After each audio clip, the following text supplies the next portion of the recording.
ભરૂચના સુપ્રસિદ્ધ શક્તિનાથ મહાદેવ મંદિરમાં તસ્કરોએ ત્રાટકી ભગવાનના ચાંદીના મુગટ, જડાધારી અને દાનપેટીમાંથી રોકડ રકમની ચોરી કરી ફરાર થઈ ગયા હતા. ભરૂચ શહેરમાં આવેલા શક્તિનાથ મહાદેવ મંદિરમાં ચોરીની ઘટનાએ ભક્તોમાં ભારે રોષ અને ચિંતા ફેલાવી છે.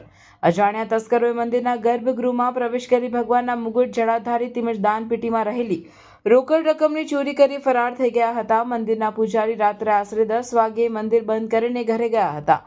બાદ તસ્કરો ત્રાટક્યા હોવાનું માનવામાં આવે છે. ચોરીનો કુલ માલમત્તાનો આંક 3 લાખથી વધુ હોવાની આશંકા વ્યક્ત કરવામાં આવી રહી છે. ચોંકાવનારી બાબત એ છે કે મંદિરના ગર્ભગૃહમાં લગાવાયેલા સીસીટીવી કેમેરા ઘટના સમયે બંધ હાલતમાં હતા, જેના કારણે તસ્કરોને પકડવામાં પોલીસને મુશ્કેલી પડી શકે છે. ઘટનાની જાણ થતાં જ ભરૂચ શહેર ડિવિઝન પોલીસ તાત્કાલિક સ્થળ પર પહોંચી તપાસ હાથ ધરી છે.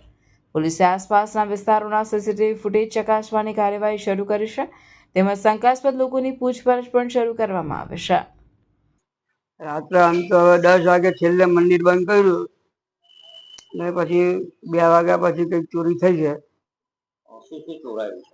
એક તો મંદિરનું ચાંદીનું છત્ર ગયું, પછી બધા દેવી દેવીઓના મુગટ જતા રહ્યા, પછી પાણી ચડાવવાની જલાધારી જતી રહી. હવે 4 ગલ્લા એ જતા લઈ ગયા તેમ પાછા મળી ગયા. આશરે કેટલા રૂપિયાની ચોરી? આશરે 3.5 થી 4 લાખ રૂપિયાની ચોરી થઈ.